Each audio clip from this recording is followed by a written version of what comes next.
Hello, I'm here to record a short update on my cervical discectomy and fusion of C5, C6, C7.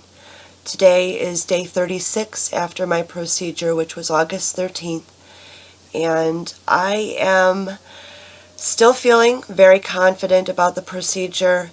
A deep depression I had fallen into pre-op has lifted overnight from the operation like a light switch. I feel very optimistic, very ambitious, very hopeful about the future. That being said, I'm also still in more pain post-op than I was pre-op. It is a different kind of pain. I would call it healing pain rather than injury pain or aggravated injury pain. And I do think that I would benefit from going to a chiropractor right now because at times I'll get a knot of pain here on my shoulder or like a knife stuck in the back. These are similar to issues I was having before the operation that the chiropractor was adjusting for me, but I don't even know if that's an option so early after my surgery. Also, I would like to say that this type of pain that I'm experiencing right now is not so great of a pain that I should discourage you from having the operation. Of course I'm medicated, so I don't have a clear view of exactly how rough the pain is, but if I do heal from this, it was worth it to go through this level of pain to get there, even though I know it's going to last for months and months. I made a little list of things that I wanted to cover. I wanted to tell you my age. I am 31 years old. Monday is my birthday. The reason I say that is because even though my doctor worked on a lot of people who are in their 20s, people in their early 20s might not need this operation as readily as someone in their early 30s. The time of the accident, I was 29 years old. But also, I wanted to mention that Sunday was the day for my refill, which is unfortunate because Sunday is a day when businesses close early. My insurance policy requires me to have pre-authorization on my medications before they'll be released to me from the pharmacy, and the way I understand that is someone on the insurance company has to say okay on the telephone, and then they'll give me the pills. As a result of that unfortunate circumstance, I was forced to miss 2 doses of Oxycontin moving from Sunday into my birthday, which was Monday.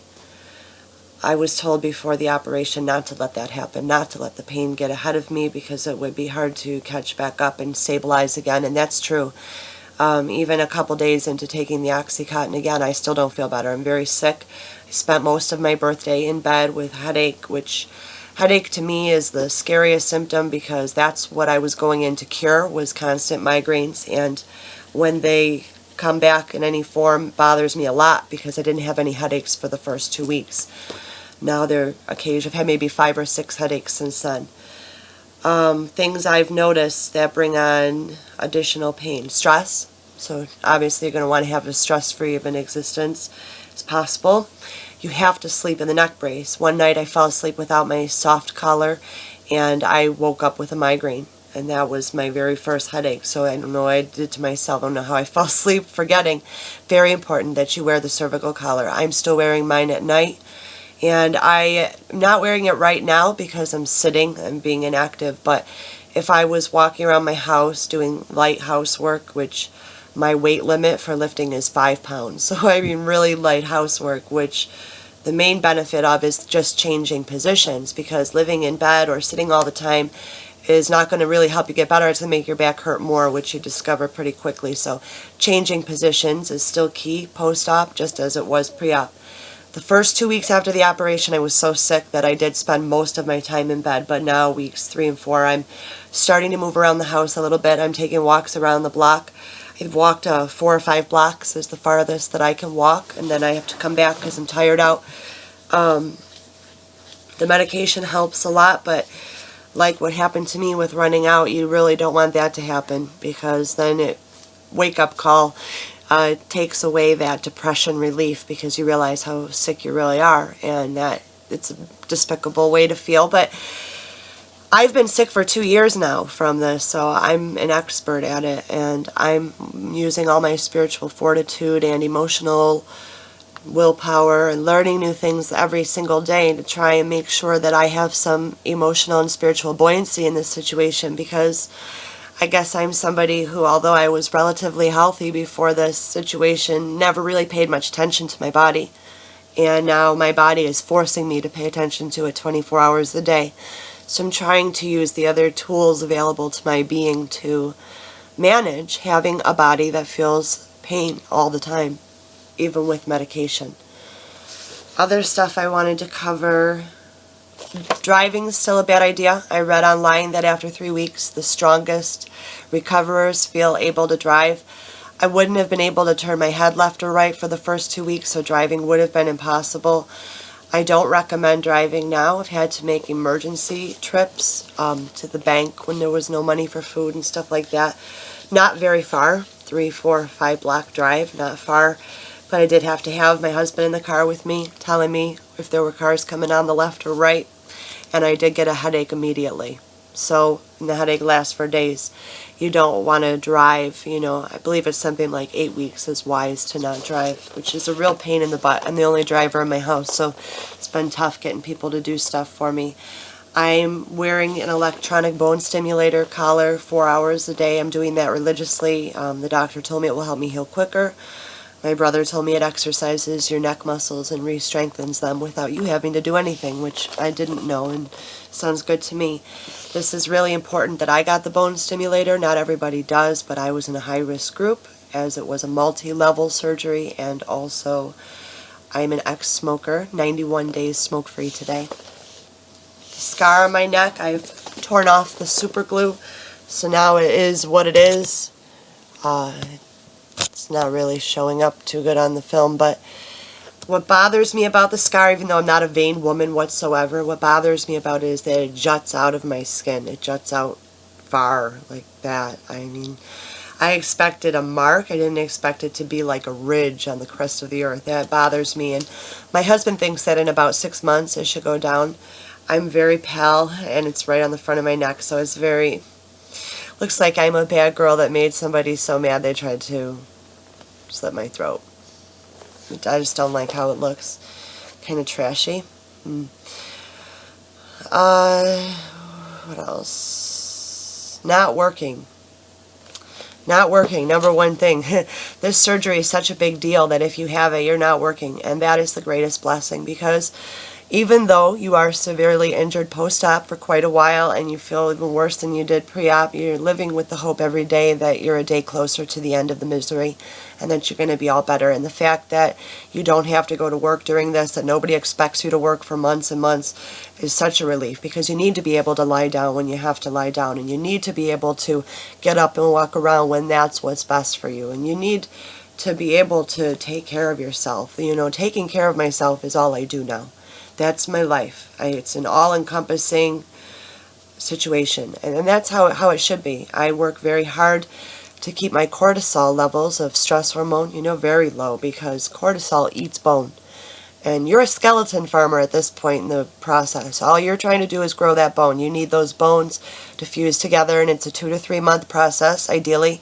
So I do meditations every night. I sat here for 2 years, knowing that meditation would be a smart thing to add to my life, but too lazy or stubborn or whatever to actually sit down and do it.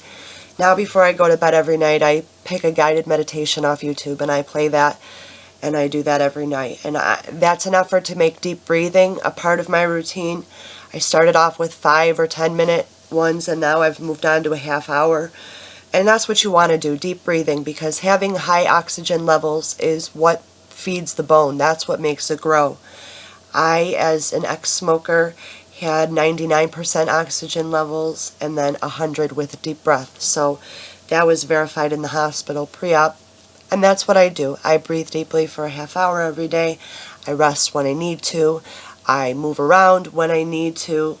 And I eat light and I eat healthy, and I pay attention to make sure that I don't get too behind in doses of medication, so that my life is nothing but a catch-up game of agony and sadness. And so far so good. I'm in it to win it. I put all my cards down on the table, all my eggs in one basket, and I'm really hoping that this was the right decision. I want to be a mother. I want to have a career. I want to travel the world.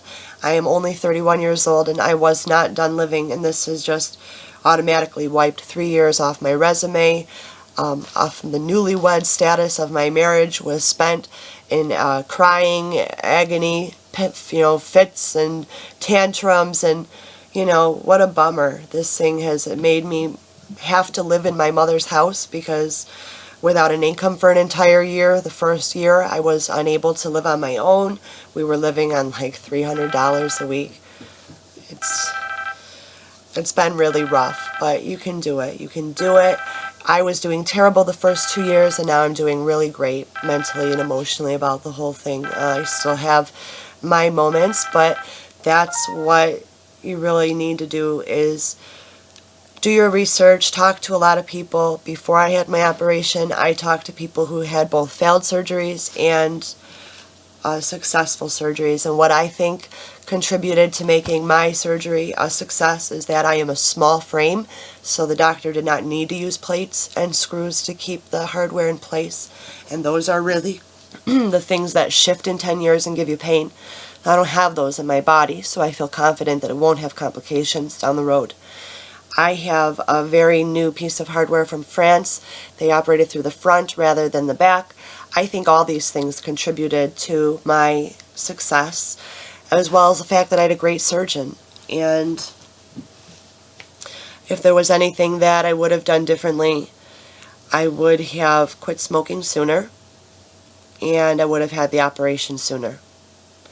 I can't say that with full certainty yet because I haven't seen the final outcome. But what happened to me was I waited so long that I was really, really in worse pain by the end than I was at the beginning.